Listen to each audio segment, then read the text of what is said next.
Hey everybody, Ryan here, Ion Capital Solutions. Today I'm here with Christopher Van Buren, and we want to talk to you about expert consultation. All right, Christopher, thank you so much for being with us today. Thank you. Good to be here. Terrific, terrific. So, what the heck am I talking about? Expert consultation. Well, there's far too many salespeople out there in the marketplace that are essentially focusing on niche salesmanship, right? Just trying to sell the particular product, its rate, its term, right? Its function, whatever it is. And the problem with that methodology is you sound like everybody else. Many loan brokers sign up with the same lenders, offer pretty much the same products or similar, have similar terms, bells and whistles around them, whatever it is. It's not about selling the product. It's about consulting with the business, the individual, the investor, whatever it is, whoever it is you're funding, and trying to diagnose whatever their issues are, whatever their needs are. Not just today, not their immediate needs, but long term. Anyway, this is a topic that Christopher and I have both gone over in detail, and I thought would be a great conversation for us to share and help existing and new and aspiring brokers pick up on really kind of what can separate you from the pack. So, Christopher, you do a terrific job of filling up your pipeline and just making sure that you have a consistent book of business. And it seems every client that you fund again and again and again. What's your secret? What is it that you're doing that's allowing you to kind of have that long-term relationship? Really, it comes down to how I treat them in the beginning. Again, I approach people not in the sense of an order taker, and I immediately position myself and gain control in my conversations by really being an advocate for them and really breaking down what are they trying to do and understand that we have an investor and I look at his track record. um, I need to be talking after I've done my initial quantitative, qualitative stuff, is really finding out what are they looking to do and how they're looking to build their business and how I'm that right partner that can help them through that process. So when I'm doing the deal that we're working on, I'm already talking about, well, what else do you have, down the line. A lot of my clients I set up with exposure limits, and so I'm starting out brand new guys. I'm like, look, I'm gonna give you $500,000 buying capacity. I'm gonna give you $3 million worth of buying capacity. Let's talk about how you're going to utilize and put that money out there in the marketplace and utilize it. So I'm not just happy enough saying, oh, well, yeah, I got a $500,000 limit. I'm like, okay, well, how do we go about spending that money sooner than later? I generally tell people during that pitch, the first time I'm setting up with a banking relationship, it may take us 3-4 weeks to get everything done. But once we get past that point, I'm knocking down my turn times within 2 weeks. And one of those abilities is while we're in process doing this deal and the bank's got your whole file opened up, let's submit another property and let's start talking about bringing that to fruition at the same time. So again, anybody who maybe has done 1, 2, 3 projects, I can confidently say I can show you how to double your production because I'm already giving you the keys to the castle in the Right, beginning. right. Absolutely, absolutely. An analogy I use a lot when talking to new brokers is, or even existing brokers who are niche. For instance, somebody pushing equipment financing, somebody who's pushing merchant cash advance, and just kind of staying in their corner. What happens when you come up against the mature business? I mean, imagine for a second Christopher and I competing with each other for the attentions and affections of a business. Let's call it a construction group, right? Now I'm, Captain Equipment Finance, right? So I'm going to call them up and I have the best equipment financing out there. My equipment financing somehow better than everybody else's equipment financing. Our rates are lower, our terms are longer, whatever it is. I don't sound different than anybody else. I'm just another person soliciting, trying to push them on a product, holding up a for sale sign. Whereas Christopher is going to dive way deeper. He's going to say, hold on a second. So you guys are a construction group, right? How do you function? Is it residential properties you're focusing on? Is it commercial properties you're focusing on? Who owns these properties? Is it you? Is it somebody else? Do you have an existing portfolio? What is your, how do you operate, right? Are these renovations or these new construction projects? Diagnosing if there's any issues in the business, understanding what the needs are of that business long term. Now, most mature construction groups have investment portfolios. So they're going to need money on the investment side, right? Bridges and cash out refis and a purchase and rehab or some commercial, some residential. Maybe their models buy and hold and they're looking to get a long-term mortgage, whatever it is.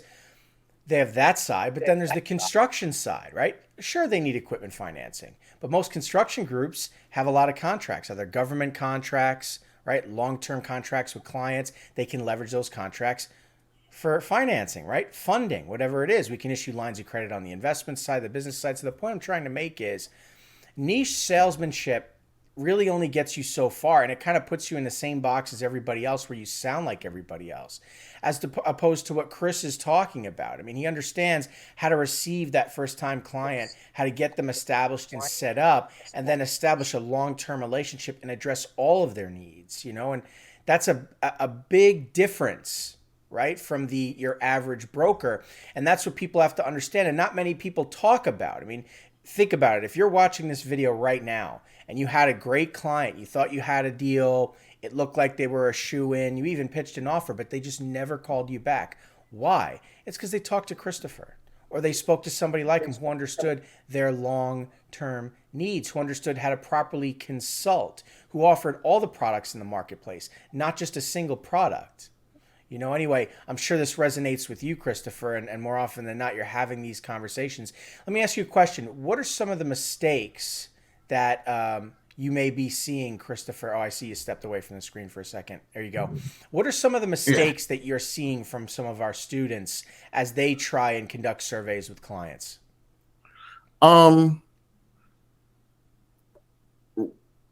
Wanting to be information overload. I think for new affiliates, they're thinking they need to sell everything, say everything, and really maybe don't take the time to really understand the person on a personal level.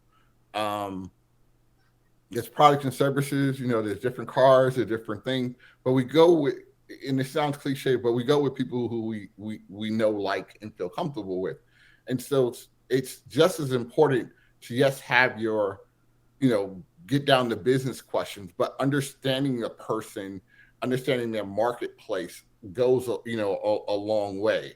I'll say I was on a follow-up call. Somebody sent on the email, funny story. I talked to her a couple of weeks ago. She remembered me. She's like, hey, I got some stuff closing. I remember our conversation was great. I really want to, increase my capacity because we talked about exposure limits.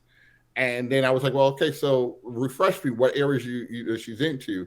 And she happened to be in an area where I've helped quite a number of people in that area. And I name dropped someone who I'm associated with. And she's like, oh yeah, me and that person had this kind of great relationship. And the funny thing is, she was talking about a Christopher, but she didn't realize that it was me.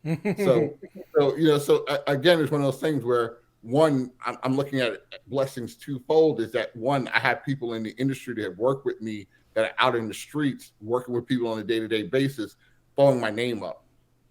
But in two, because of my follow-up, because of, it wasn't about me closing her that day. It was like, all right, let me provide you the information. Let me give you kind of a funding plan, a blueprint of sort of what we could do. That now that she's ready to put stuff together, she's like, yes, send me your paperwork. Like, I was like, yeah, let's start putting together your paperwork. Let's get yourself prepared so we can jump up into this. So it's that relationship. I realize, if anybody's seen any of my old videos that I'm in, I always say I'm here for the long term. This is what I do. This isn't something, I'm going to try, and give up tomorrow. No, I'm invested in the success of the people I work with. Both affiliates, investors, whoever. We're a team. And if you come off that way with your people, you will build your team of people. You want to have it where I haven't sold real estate in 15, 20 years, but I still have clients that can call me today and be like, hey, I had a question about X, Y, or Z. My life is changing. I'm looking for a second home, whatever it is. Again, being that trusted resource has provided me that opportunity that my book is ever expanding. When I look back at last year, it wasn't a matter that I had to get so many clients. It was, how did I get the most value out of the clients that I did come in and not lose them? I mean, even this morning, I got an email from a guy, literally, it's about a year since we did a deal. He's like, I just finished up my project. Oh, I do remember you said something about this exposure line that I have. Is that still good? Well, sure it is. And again, it was the little follow-up here and there, the conversation, guiding them through the experience, good, bad, or indifferent, just being that resource has been the key to how I'm going to grow my business and continue to grow my business. It's like, Right. I want to build my business on the referral of the next person and supplement it with other marketing strategies. I don't put all my eggs in one basket. I have learned that being in business, one basket, when it breaks, at least you would scramble eggs. Yeah. Absolutely. So, Absolutely. so Yeah. I do try to diversify, but again, being in those different areas, it's like, yes, I still have to make new contacts on my own that are cold, but I do a really good job on warmer contacts. I understand, like, hey, I'll spend the time to warm up a group, isolate that group, and then focus in on them, give them the attention they need. When a deal goes, if there's a problem with the deal being accountable, people appreciate that. The extra phone call, the extra email, I ain't got good news, but I'm gonna tell you how it is type scenarios. Those are all the keys that kind of build you out and make you an asset for someone long term and not an order taker. I want to be rememberable. I don't want to feel like, it's Chipotle, give me the number 4. Right. 100%. 100%. Yeah. And I think many people in this space, or just in sales in general, sort of miss that aspect of it. I mean, it's about being a wealth of knowledge, right? And somebody who leverages their experience, right? And about being a part of somebody's network and a go-to when you have a question about a particular part of the industry, right? A necessary part that individual needs. That's what people are looking for in sales. There's no such thing as a product, no matter what you're in. It's about the individual, the person.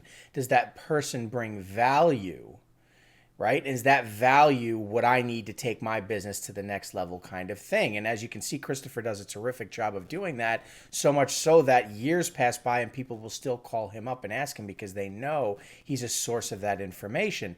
And it's funny, with the approach you have, Christopher, you're creating this sense of urgency, but the urgency isn't, we have to do a deal right now. We have to do it right now. You have to buy. That's not the urgency. The urgency is, hey man, I'm a choo-choo train.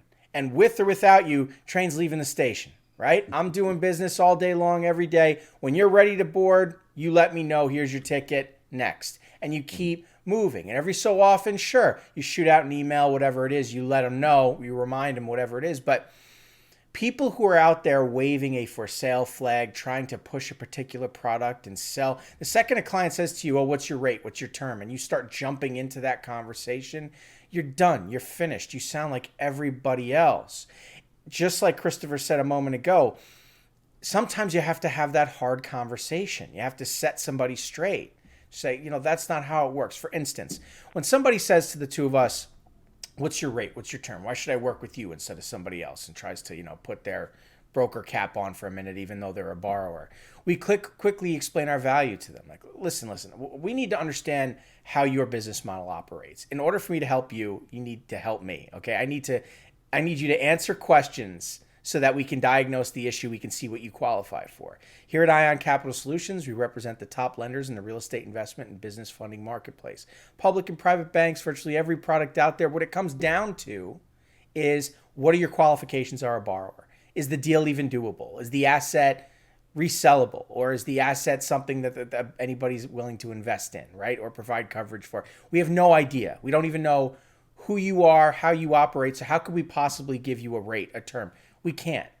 So we need to have a proper discussion here. And if you're not willing to have that discussion, well, good luck to you. And next, because somebody else is going to be willing to have that conversation, to provide those answers. And what that does is position us as the leader, right? And then it comes down to, listen, the value of what we can provide to you is a quote for free within 24 hours without pulling your credit to let you know what's available to you in the nationwide marketplace. Not a problem, but we need information. So how do you operate? And then through that conversation, we're understanding how that business functions, what their past borrowing habits are, right? What their current needs are. And that lets us know what we can do in the future. It allows us to prepare. And through building that relationship, we're arming ourselves with information. and we're providing a plan. So when it's time to finally provide true value and offer the quote or put together the financial plan, whatever it is, we sound different than anybody else and we come correct because we're informed. But if we run our mouths and we don't listen to the client, we don't gather the information we need, all we're doing is holding up a for sale sign, and you're doomed when you do that. You're absolutely doomed, right? So another thing I think that's important to talk about, Christopher, and we had mentioned this when we discussed this last week, was having a healthy flow and funnel of leads, right? And people to talk to. And many brokers, when they start out, they kind of want to know everything, how every single product works, right? How the game works itself. They want to set up the website and the perfect logo and sign up with lenders and do all the things they think that it takes to be a successful broker. And then they open up their gates and nothing happens. There's no business. Deals aren't funding. They don't know what to do. They start spending money on leads and going wild and crazy and deeper and deeper and deeper into the hole they go. And I think a great analogy for this is, imagine all of us as brokers are fishermen, right? And we essentially stand by the river, right? We're tossing our bait in there. We're pulling out fish all day long, right? Well, here at Ion, we practice multi-platform lead generation. In other words, we don't pay for water, right? The river flowing. We don't pay for that water. It's just flowing. We know where to go. We have the fish finder. We toss our line in the water and we're pulling out fish left and right, okay? But imagine if you're buying leads, you're paying for water. And you don't know if there's going to be fish in there or not. How long can you keep that water running before you go out of business? Right? And then when it comes time to actually fish and you find some interest, you find a client, how do you know you didn't pull a boot out of the riverbed and not an actual fish?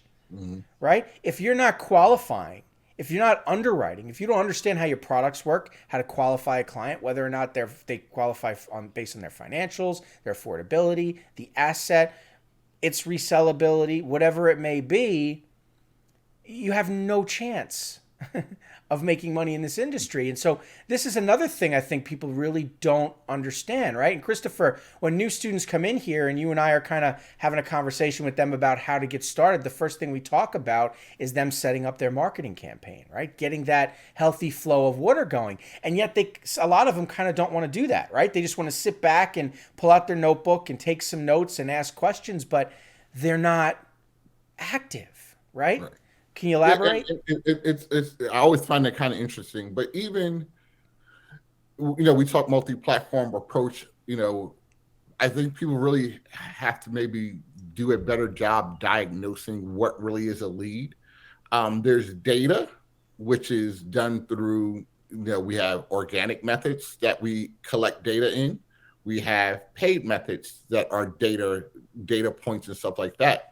But everybody thinks that, I got leads. That's not the lead. That's the data. And literally, you have to take your source of gathering your correct buyer profiles, and now you need to segment that raw data into lead categories or lead buckets. And that's where people kind of drop the ball. They're all like, okay, well, what about, how do I do a portfolio? How do I do a mobile park? And it's not really, it's just, how do you take the data, that massive amount of data, no matter how you done it? Because some people, they're going to pay for a name, telephone number, email address, just to save them time. Like, look, I ain't got time to prospect organically. Let me just buy some names. But then they're like, I got leads. You bought data. And so it's not until you take that data and say, okay, now let me reach out to that data. That's why I need my marketing system set up, have a way of doing that consistently, that now I'm turning that data and I'm creating leads, and I'm now putting them in the right buckets. Is this a hot lead? Is this a lukewarm lead? Are they dead, are good for the trash? And once you do that, you got this big pool of just raw data. You now have smaller buckets. And then your life is literally about, okay, I'm working bucket A and bucket B and trying to throw people in bucket C. So A is, they're ready right now. I'm going to do everything. Let's build a relationship. Let's give them the information. Let's make it happen. The other people I'm nurturing, I'm educating, I'm staying in touch with, because what I realize is if you're looking for money today in the real estate market, you will be looking for money tomorrow in the real estate market. It's the one commodity that you're always going to need. We sell money, but we need to identify who needs that money, and we can only sell that money to people who qualify for those services. And that's our job of any use of data, is to find out, can I get them in bucket A, bucket B? And if they don't fit into bucket A or bucket B, I need to just put them in the discard pile. And no one seems to want to take that opportunity. And so they got these massive lists there. Oh, I'm doing all the emails, but they have no idea what that data equates to. And without doing that one step of sorting and understanding that's data and what a lead is, this is where they're going to find that friction, and then they wind up burning out. They're going to spend money hand over foot, but still don't have a way of vetting the data, making the data, pulling out the gold, or pulling out the gem, refining the person, the relationships. And again, I build one relationship at a time, and I've been doing this successfully for a while now, and it works. I mean, the people I deal with, I've talked with for a number of years. I mean, I'm still that person. I'm still the guy that, hey, when your brother calls, you're like, hey, Chris, I was looking at something today, and what do you think about it? He's not an investor, but he knows, hey, if that's the area I know somebody can handle it. And once you do that, you will find a lot of success in this endeavor or any endeavor that deals with sales in any way, shape, or form. Absolutely. It's a great point. I made a lot of great points there, actually. And I think, and this is sort of a shot at our competitors, there's a lot of quote unquote training programs out there that are telling new prospective brokers or people who are interested in becoming brokers that, hey, all you have to do is find an interested party who says they want money, collect a few months bank statements and application, forward to a lender, and congratulations, you're a loan broker. And so it's spreading this misinformation that that's what loan brokering is, and it's not. A borrower is looking for funding. They don't know what options are available to them, so they inquire. Your job as a broker is to be the go-between your lender partner and that borrower. But you're not just an extension of the borrower, where you also have absolutely no idea what to do, and you just forward that deal to a million lenders and hope that the deal works out. That's then you're used to your applicant, right? And so we're professionals in our own right. We need to understand how to qualify, how to underwrite. We're not just trying to fit a square peg through a round hole. It doesn't work like that, and I think that really is lost on a lot of people, and it may not necessarily be their fault. I mean, I talk to people on the phone every day who are interested in joining our program with horror stories of how they come from other programs. They spend thousands. I literally got off the phone with a woman yesterday who spent $100,000. Now, I won't name drop the program because I don't want to put a negative video out again against anybody, but $100,000 she spent on one of these programs. She never funded a single deal. She was given broken bits of information. They didn't care whether or not she succeeded. It was just, hey, if it looks expensive, if it sounds expensive, it must work. So let me pay them a lot of money so that I can get a working business. And guess what? It didn't work. I talked to another gentleman who spent $40,000, pulled it out of his 401k. A year later, no deals funded. Why? It's the same thing Christopher was just discussing. Data equals intelligence equals money. Data does not equal money. The leads that you buy are not really leads. It's just data. You need to sift through that and figure out where the lead is. Make no mistake about it. We are in a riverbed, sifting through the mud, trying to find the gold. Right? We need to understand our function, our process. And if we're not educated on how to properly qualify clients for a variety of products, whether they're unsecured, if they are secured, what kind of an asset they're secured to, is it real estate, is it equipment, is it a vehicle, what type of assets you can even utilize to secure a loan, right? Are you even aware? It comes down to resellability. Can that asset, in the case of default, be resold? On a cash flow side, is there affordability, right? If we're looking to purchase a piece of real estate, does the property line up? Is it stuck in forbearance? Is there a pattern of vacancy? Is there a default in the past? Is it highly rural? Is it a deal on wheels? Is it there's just all these little nuances, these things that you learn through experience. But if you're not aware of these things and you just find any old person who wants money and just forward to the lender, it's just not going to happen. It's not going to work out. And Christopher keeps mentioning that he has past clients that will follow up with him and continue to reach out. And that's where his repeat business is coming from. Stop and think. If Christopher didn't spend time properly educating his clients and providing value and insight into the industry and helping them understand the process correctly, if he didn't, they would never come back to him. If he was just taking their information and firing off to lenders and they're getting inquiry after inquiry on their credit and they're not getting the help they need, why would they ever call Christopher back? And where is the long-term model with that kind of mindset? There is none. You're just always going to be in a position of chasing down new business instead of rolling through that Rolodex. You know, I mean, how many of us in sales see that old guy on the sales floor who looks like he's been doing this for 50 years. And all the young guys are pounding the phones and they're freaking out and they're running around. You got that guy who's just sitting back, flipping through his Rolodex. Why? Because he spent 20, 30 years developing healthy relationships and networks of people that he works with. And he's that expert, and that's all he needs to do business. He doesn't need new business because he's got plenty of business already. That's the kind of mindset that Christopher has. He learned that.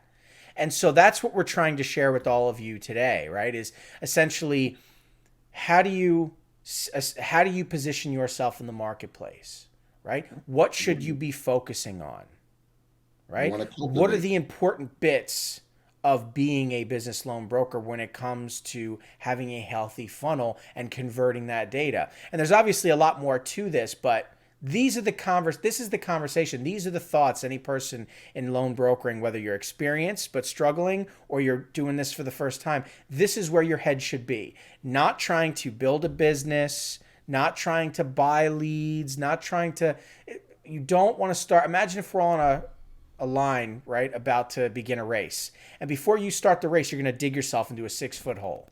That's what you're doing when you start spending all this money on stuff you don't need. Instead of just right from the beginning, just start running. You got to get out there in the marketplace. Leverage experience, mentorship. You can do that here at Ion, or you can go take a job in the industry. Either way, that's much better than trying to just build your own business without any experience at all. Do you agree, Christopher? Oh, for sure. So many things sound good. I mean, the bells, the whistles, the zeros, the commas, the life freedom. There is freedom. I am free to do things, but it still requires work. Freedom and work kind of have to go hand in hand. I do have the ability to dictate my schedule, but if I'm not feeding and doing my processes and have my processes in place, I will become stagnant. I tell people, new or old, anybody can potentially get lucky, hit a phone call, and get that first deal and like, boom, oh, I made some money. But as soon as that money is spent, they're lost in the wilderness again because they weren't doing the repeatable actions that they need to take on daily. That brings the book in. To me, like when I close, like everybody hears me when I talk about I close, I'm like, dang, I need new deals to replace. If I close 2, I need 4 more deals. I close 4, I need 8 more deals because even the truth is, even when I have a pipeline, I can say at the end of the year I had a quite significant pipeline, but life being what it is, Murphy jumped in and he put some kibosh on a couple of those deals, but it didn't stop me from still generating income because I had my pipeline full. And so I constantly understand it's like I'm invested in my person's success.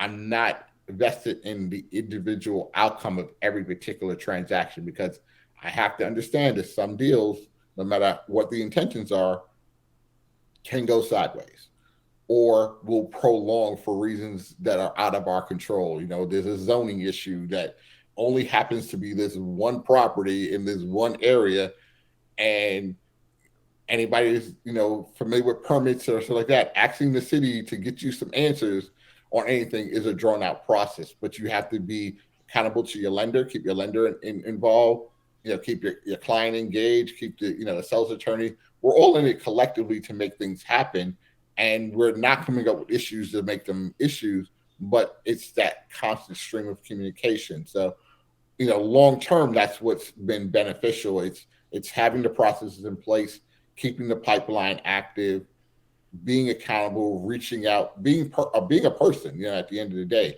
when a person calls up their physician, their doctor, or they want someone who they can speak with, has an understanding of who they are as a person, an individual, what their problems are, and help them walk through. And that's what we do here at Ion. We can walk you through the process, but you have to have something to diagnose. We give you a lot of tools, but if you just sit there and be like, oh, well, what do I do next? If you didn't get out in the dirt and start panhandling, you'll never get gold in your plate. And that would be the one critique I would give anybody. It's like, be willing to jump in, be willing to get wet, be willing to do it. What you're able to leverage here at Ion is the fact that you're already working with people who are doing it, and they do it every day. And so you can speak to someone with the success that you're leveraging our success. But look, I don't have to have all the answers, but I got a guy that's going to definitely make sure this is the right deal for you. I just got to get y'all guys together, and we're going to rock and roll. And so, but you have to just be willing to just be there for people. This is a service industry. This is a people's industry. And as long as you're putting people first, it's not about the lead or where you got it from. It's a person. I know my people by the person they are.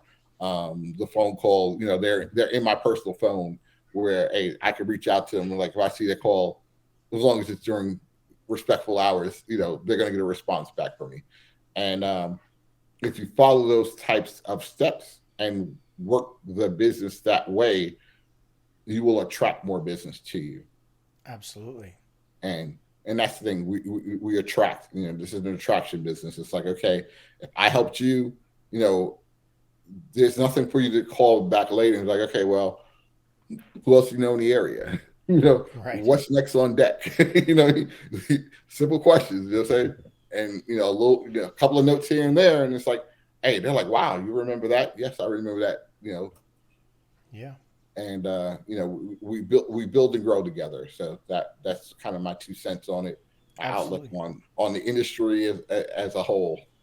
Absolutely. Well, you're getting it from a terrific source, everybody. I mean, Christopher, to me, really encapsulates what it is an experienced broker should be doing, what their mindset should be, and how they should be functioning. So if you want to be that person, if you want to be that finished product, don't try and reinvent the wheel. The wheel's already been invented, right? Leverage a mentor, just like Christopher. You join Ion, Christopher could end up being your mentor. And what you're able to do is learn from experienced individuals, just like Christopher said, who do this every single day, and learn how they function and operate so that you can function and operate in the same way, and you will achieve success, right? If you want to get the results successful people have, just copy what they do and you'll get those same results. It's really straightforward, but if you just take the basic description of a business and how it operates and then try and figure it out for yourself, it's not that you can't do it. It's that the cost of trial and error, the cost of time, and the actual monetary cost is just outrageous. Don't do that. Expedite the journey. Okay? You can do that here at Ion. Anyway, Christopher, thank you very much for taking time out of your day to work on this stuff with me today. I hope there's value here for anybody watching. And if you're interested in learning more about Ion Capital Solutions, you want to have a chat with us, all you have to do is click the links in the description, reach out, and we'll hop on a call. All right? That'll do it for me. Christopher, thank you so much. Appreciate it, brother. All right. We'll see you, everybody. Take care.